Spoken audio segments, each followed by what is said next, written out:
اعوذ باللہ من الشیطان الرجیم بسم اللہ الرحمن الرحیم السلام علیکم ورحمۃ اللہ وبرکاتہ۔ جی آج ہماری 5ویں کلاس ہے۔ اب تک ہم اسم کی 4 اقسام مختلف اعتبارات سے پڑھ چکے ہیں۔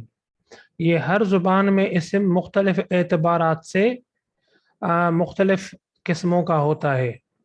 تو اب تک ہم نے اسم کو عدد کے اعتبار سے یعنی واحد، تثنیہ، جمع، اور دوسرا جنس کے اعتبار سے مذکر اور مؤنث، اور تیسرا اشارے کے اعتبار سے یعنی اسم اشارہ قریب اور بعید، اور چوتھی قسم ہم نے پڑھی تھی اسم موصول یعنی ایک جملے کے حصے کو جملے کے دوسرے حصے کے ساتھ کنیکٹ کرنے کے جو الفاظ ہوتے ہیں وہ ہم نے پڑھے تھے اسم موصول۔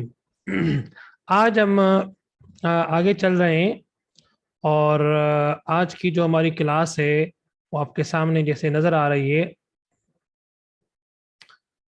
وہ ہے یعنی 5ویں قسم ہے، اور یہ 5ویں قسم جو ہے یہ آپ کہہ سکتے ہیں یونٹ 5 ہے، اور اس کا عنوان ضمیر، پروناؤن۔ ضمیر بھی بیسیکلی اسم ہی کی قسم ہے، ٹھیک ہے۔ تو یہ سب سے پہلے ہم ڈیفائن کرتے ہیں، اس کو ڈیفینیشن بیان کرتے ہیں، حالانکہ اس کی ڈیفینیشن کو ہر کوئی جانتا ہے، لیکن پھر بھی یعنی ضرورت کی وجہ سے ہم اس کو پڑھ رہے ہیں۔ تعریف یعنی ڈیفینیشن: ضمیر اس لفظ کو کہتے ہیں جو کسی دوسرے اسم کی جگہ پر استعمال کیا جاتا ہے۔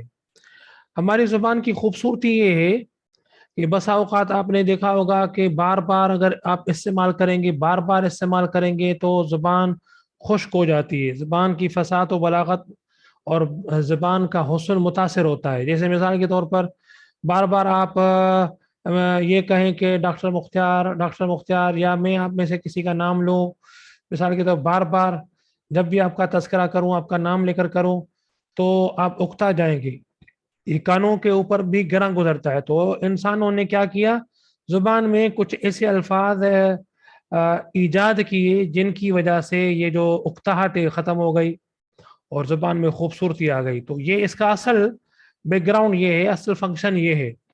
تو یہ ضمیر وہ الفاظ ہیں جو کسی اسم کی جگہ پر استعمال کرتے ہیں۔ جیسے مثال کے طور پر آپ جملے میں بار بار ڈاکٹر مختار کہنے کے بجائے آپ کہیں وہ، مثال کے طور پر میں، آپ اگر یہ کہیں گے تو وہ جو بوریت ہے اور جو زبان کی خشکی ہے وہ ختم ہو جائے گی۔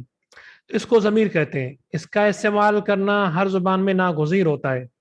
اس کو انگریزی میں پروناؤن کہتے ہیں، اور ضمیر کی 3 اقسام ہیں عربی زبان میں، ٹھیک ہے۔ دوسری زبانوں میں ان کے مختلف نام بن جاتے ہیں، جیسے کہ آگے آ رہا ہے، آپ دیکھ رہی ہیں، میں نے یعنی انگریزی کا ایکویولنٹ دیا ہے کیونکہ ہمارے معاشرے میں انگریزی بہت عام ہے، آپ بھی لکھے پڑھے اسٹوڈنٹس ہیں، تو آپ کے لیے یہ عربی کو سمجھنے کا آسان طریقہ بھی ہے۔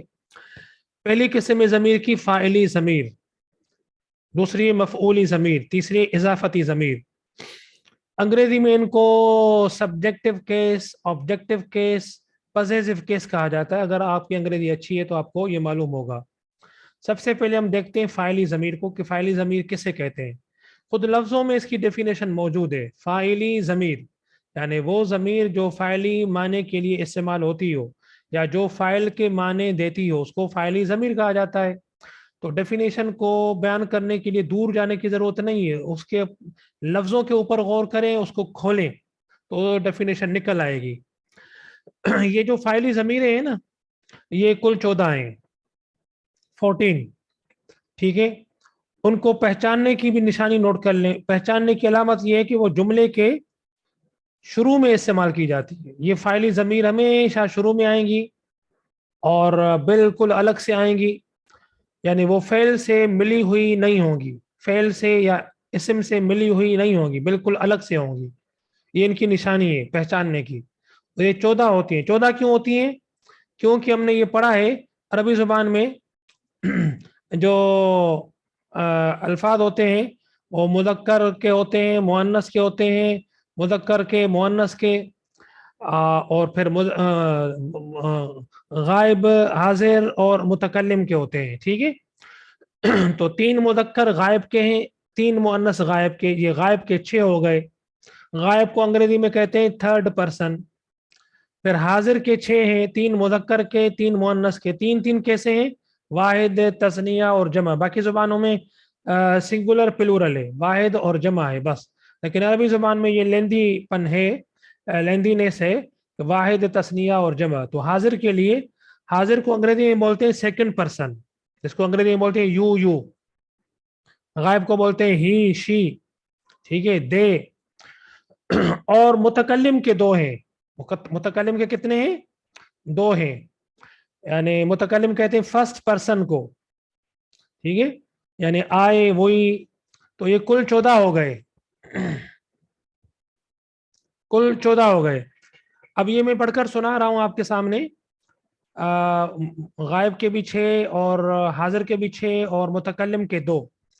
ہوا، ہما، ہم، یہ تینوں مذکر غائب کے ہیں. ہوا وہ ایک، ہی، ہما وہ 2، دے، ہم وہ سب. ہوا، ہما، ہم. غور کریں ذرا. غائب ہوگا مذکر ہوگا واحد ہوگا تو ہوا، تثنیہ ہوگا مذکر ہوگا غائب ہوگا تو ہما، اور جمع مذکر غائب ہوگا تو ہم. ہوا، ہما، ہم. اب آئیے مؤنث کے اوپر. مؤنث اور مذکر کے نشان فرق بھی آپ کے سامنے واضح ہو جائے گا. ہی، ہما، ہن. اوپر مذکر میں کیا تھا؟ ہوا، ہما، ہم. مؤنث میں کیا ہے؟ ہی، ہما، ہن. یہاں پہ فرق کیا ہے؟ ہوا کی جگہ ہی ہے، یا مؤنث کی نشانی ہے. ہم کی جگہ ہن، نون مؤنث کی نشانی ہے. البتہ ہما جو ہے دونوں میں کامن ہے. تو یہ کانٹیکسٹ کو دیکھ کر، سیاق و سباق آگے پیچھے کو دیکھ کر ہم جان جائیں گے کہ یہ مذکر ہے یا مؤنث ہے. اسی طرح اب آتے ہیں 6 غائب کے بعد 6 حاضر کے، 3 مذکر کے، 3 مؤنث کے. انت، انتما، انتم. انت تو ایک، یو. انتما تم 2. انتم تم سب. ٹھیک ہے، جس کو انگریزی میں ایک ہی لفظ ہے، یو یو یو. تو اس لحاظ سے عربی بڑی سمپل ہے. اور مؤنث حاضر کے لیے کیا ہوگا؟ انتی تو ایک، انتما تم 2، انتن تم سب. اب یہاں پہ انت، انتما، انتم، انتی، انتما، انتن میں فرق جانیے کون سا ہے. انت مذکر میں، انتی مؤنث میں. یہ زیر نشانی ہے مؤنث کی. انتم مذکر میں، انتن نون مؤنث کی نشانی ہے. اور انتما جو ہے یہ کامن ہے، جیسے اوپر پڑھا ہم نے غائب میں ہما کامن ہے، انتما بھی کامن ہے. اب آئیے جناب اس کے بعد واحد متکلم. متکلم کے 2 ہیں، واحد کا 1 ہے، اور تثنیہ کا اور جمع کا دونوں کا کامن ہے. تو تثنیہ کا الگ نہیں ہے. واحد کا انا یعنی میں، آئی، اور نحنو یعنی ہم، وہی. 2 بھی نحنو بولیں گے، اور اگر زیادہ ہوں گے، مذکر ہوں گے، مؤنث ہوں گے، تو بھی وہ نحنو بولیں گے. تو یہاں پہ متکلم میں مذکر اور مؤنث میں کوئی تمیز نہیں ہے، دونوں کے لیے مشترک ہے، انا اور نحنو. تو اب 14 کے 14 صیغوں کو میں پڑھ کر سناتا ہوں، یا آپ اچھے طریقے سے ذہن میں بٹھا لیں. بار بار دہرائیں، صبح کو دہرائیں، شام دوپہر کو دہرائیں، رات کو دہرائیں، ایک ہفتے تک دہرائیں. دہراتے رہیں یا دیکھتے رہیں یا دوسرے کے ساتھ ڈسکس کرتے رہیں، تو یہ آپ کے لیے بالکل آسان ہو جائے گا. ہوا، ہما، ہم. ہی، ہما، ہن. انت، انتما، انتم. انتی، انتما، انتن. انا، نحنو. تو یہ فاعلی ضمیریں ہیں، فاعل کے معنی دیتے ہیں. یعنی جب یہ استعمال ہوں گے تو ان کے معنی کون سے نکلیں گے؟ فاعل. فاعل کے معنی یعنی کام کرنے والے کے معنی. کیا؟ کام کرنے والے کے معنی. یہ ہو گئے آپ کی پہلی قسم فاعلی ضمیر. اب آئیے فاعلی ضمیر کے استعمال کرنے کا طریقہ ہم سمجھ رہے ہیں. کیا؟ فاعلی ضمیر کے استعمال کا طریقہ. یہ استعمال جملے میں کیسے ہوتے ہیں، یہاں پہ ہم تھوڑا سا پڑھ لیتے ہیں تاکہ وضاحت ہو جائے. آگے چل کے جیسے جیسے آگے جاتے جائیں گے، عربی گرامر واضح ہوتی جائے گی، سمجھتے جائیں گے. تو پہلے مرحلے میں آپ جلدی نہ کیجیے گا کہ سب کچھ آپ کو پہلے مرحلے میں سمجھ میں آ جائے، ایسا نہیں ہوتا. جیسے کوئی جگہ بن رہی ہوتی ہے نا شروع میں، تو آپ اس کے اسٹرکچر کو دیکھیں گے تو آپ کو کوئی بھی چیز سمجھ میں نہیں آئے گی، اور اچھی بھی نہیں لگے، بری لگے گی. لیکن جب یہ مکمل ہو جائے گی، فنش ہو جائے گی، تکمیل کو پہنچ جائے گی، تو آپ کو اچھی بھی لگے گی اور سمجھ میں بھی آ جائے گی. تو یہ گرامر کے لیے بھی میں یہی آپ کو بتاؤں گا کہ تھوڑا سا صبر چاہیے گا آپ کو.